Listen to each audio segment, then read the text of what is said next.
So hello guys, आज हम word series करने वाले हैं। आपके 5 वीडियोस पूरे हो चुके हैं अल्फान्यूमेरिक सीरीज के, जाकर उनको देख लो, बहुत काम के हैं आपके। बेसिक्स टू मेंस कराऊंगी मैं, ओके। तो स्टार्ट करते हैं। कोई भी ऐसा कोई भी ऐसा फॉर्म जिसमें आपके बहुत सारे लेटर्स होते हैं, वो आपका वर्ड कहलाता है, यानी कि इस टोटल को आप वर्ड बोलोगे। एंड ये जो अलग अलग चीजें हैं, इसको आप लेटर बोलते हो। उन लेटर्स में से आपके पूरे लेटर्स जो होते हैं, दिख रहा है ना वहां तक? सो आपके जो पूरे लेटर्स होते हैं वो 26 होते हैं, जिसमें से आपके 5 वॉवेल होते हैं, जो कि आपके ये लिखे हुए हैं। तो 21 आपके कॉन्सोनेंट होते हैं, ओके। वॉवेल को छोड़ के सारे कॉन्सोनेंट्स होते हैं आपके। अब स्टार्ट करते हैं। यहाँ आपके टोटल 6 वर्ड्स दे रखे हैं, 1 2 3 4 5 6। If C is added before each word, find meaningful words. अगर सी को हर एक वर्ड के पहले लगा दिया जाए तो कितने मीनिंगफुल वर्ड बनेंगे? सी पे कुछ मतलब नहीं, सी एस कोई मतलब नहीं, सी एफ कोई मतलब नहीं, सी एन कोई मतलब नहीं है, सी जी कोई मतलब नहीं, सी यू पी एस कप्स बन जाएगा इसका मतलब, यानी कि कप्स इज अ वर्ड। तो ये आपका एक आंसर हो जाएगा, okay. If all the letters are arrange alphabetically within the word, जितने भी जो लेटर्स हैं, यानी कि जो लेटर्स दे रखे हैं इनके अंदर, विद इन द वर्ड यानी वर्ड के अंदर ही उनको अगर अल्फाबेटिकली अरेंज कर दिया जाए, तो how many letters are between middle letter of third. देखो आपको कैसे पता, ये अगर लिखा है, मेरा कैब लिखा है, तो मैं इसको विद इन द वर्ड कैसे अरेंज करूंगी? A B C, this is my alphabetical order, okay. ये आपको एग्जाम्पल दे दिया, अब मैं करके दिखाती हूँ आपको। तो करना है हमें। And how many letters are between middle letter of third word from right hand and second word from left hand, यानी कि सेकेंड वर्ड जो कि लेफ्ट हैंड से होगा आपका, उसका मिडल वर्ड, उसका मिडल लेटर, एंड जो थर्ड वर्ड होगा आपका राइट हैंड से, उसका मिडल वर्ड, ओके। तो अब देख लेते हैं करके। तो करके देखते हैं हम डायरेक्टली। तो क्या करेंगे यहाँ पे कि डायरेक्टली जो पूछ रहा है हमसे सेकेंड वर्ड फ्रॉम लेफ्ट, तो हम इसको ही करके देखेंगे, हम फालतू सारे के सारे करके नहीं देखेंगे।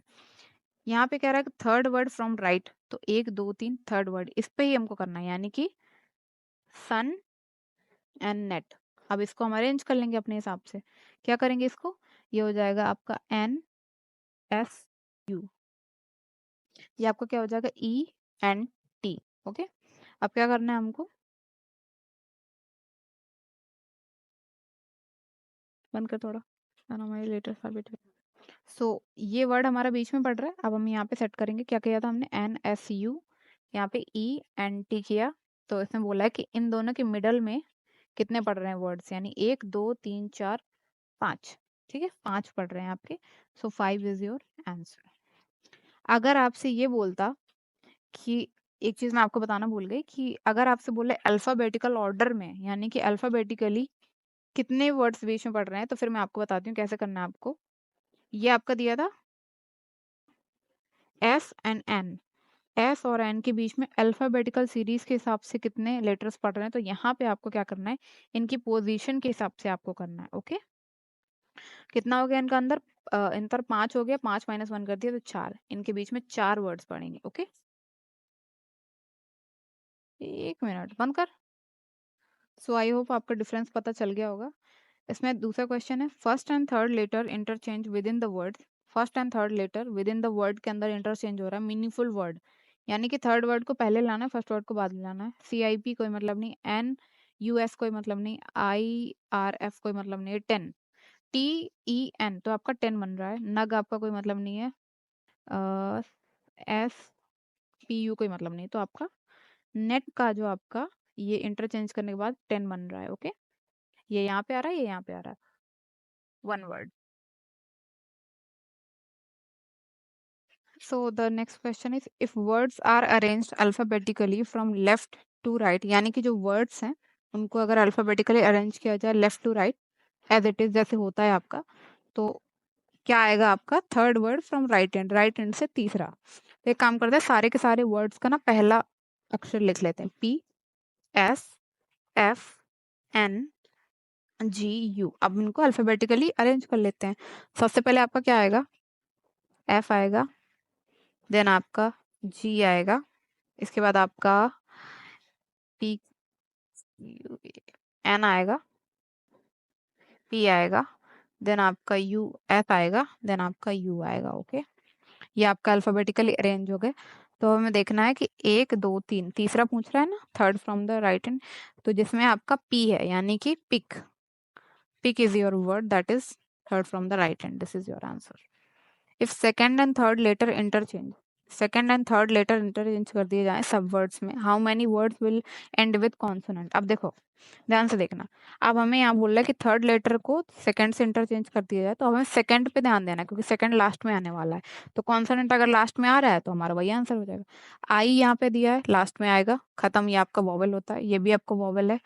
ये आपका लास्ट में आएगा आर, तो ये आपका एक वर्ड बन गया। ये आपका लास्ट में आएगा, वोवेल है, खत्म। ये आपका लास्ट में आएगा, ये आपका लास्ट में आएगा पी। हाँ, दो ऐसे वर्ड्स हैं जिनके बाद जो लास्ट कर रहे हैं कॉन्सोनेंट से, दो दो is your answer. Each consonant, अब देखो ये आपका सबसे मोस्ट इंपॉर्टेंट क्वेश्चन है जो आपके बहुत ज्यादा पूछे जाते हैं। Each consonant change to its previous letter, each vowel change to the next letter, how many words will have at least one vowel. जितने भी कॉन्सोनेंट्स हैं उनको प्रीवियस लेटर में चेंज कर दिया जाए, यानी कि जैसे कि बी के पहले ए आता है, एंड ईच वोवेल को चेंज कर दिया जाए उसके नेक्स्ट लेटर में, तो कितने ऐसे वर्ड्स बन के तैयार होंगे जिसमें एटलीस्ट वन वोवेल हो, एक वोवेल होना ही चाहिए। अब ध्यान से देखना, ऐसे कितने कॉन्सोनेंट्स होते हैं, आपको मैंने ट्रिक बताई थी, जिनके पहले आता है आपका वोवेल। तो आपको पता होगा B F J P V, ऐसे कॉन्सोनेंट है जिनके पहले आपके वोवेल आता है। ओके, इतना याद कर लो, B F J P V, हमें इन पे ध्यान देना है। एंड वोवेल चेंज, अब देखो वोवेल चेंज करने को बोला है ना, ये आपके लिए सबसे इजी ट्रिक होती है। वोवेल के आगे या पीछे कभी भी आपका वोवेल आ ही नहीं सकता, तो वोवेल तो आपका पहले ही खत्म हो गया यहाँ से। ओके, बस हमें कॉन्सोनेंट्स पे ध्यान देना है। तो कितने हो गए आपके वोवेल, वोवेल कितने में है, 1 2 3 4 5 6, छह के छह इसमें वोवेल है, इनको वोवेल को नहीं देखना।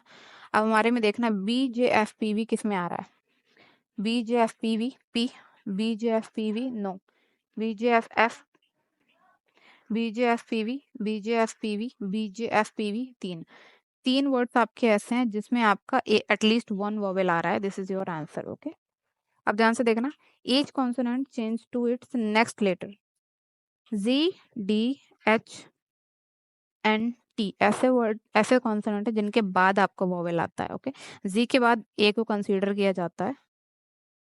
Okay, so and how many words will have more than one vowel, यानी कि एक वोवेल से ज्यादा होना चाहिए। वोवेल यहाँ पे आपकी सेम रहेगी। अब ध्यान देना, बहुत बच्चे ना वोवेल को हटा देंगे, वोवेल आपका बोला है कि रिमेन सेम, यानी जितनी वोवेल है वो तो रहेंगी ही रहेंगी, साथ में आपका किन में ज्यादा वोवेल आएंगे। तो अब देखो 1 2 3 4 5 6, सब में एक एक वोवेल है। अब हमें ध्यान से देखना है कि ये किस में है, यानी कि दो वोवेल लेके आएंगे, ZDHNT, ZDHNT, ये इसमें आपके दो वोवेल आएंगे, एन आ रहा है, ZDHNT, ZDHNT, इसमें तो आपके तीन वोवेल आएंगे, ZDHN एक, ZDHNT नहीं, तो एक 1 2 3 4। ओके, ZDHNT, ZDHN 1 2 3, हाँ, तीन ऐसे वर्ड्स हैं आपके जिसमें आपके दो से ज्यादा वोवेल आएंगे। ओके, दो से ज्यादा वोवेल आने वाले हैं, this is your answer. So this is your word series. ऐसे आपको दिमाग से क्वेश्चन करने होते हैं, सबका आपको खोल के नहीं रखने पड़ते सारे वर्ड, धीरे धीरे करके आपको आने लगेगा। प्लीज प्रैक्टिस करो अच्छे से, and thank you so much, bye bye.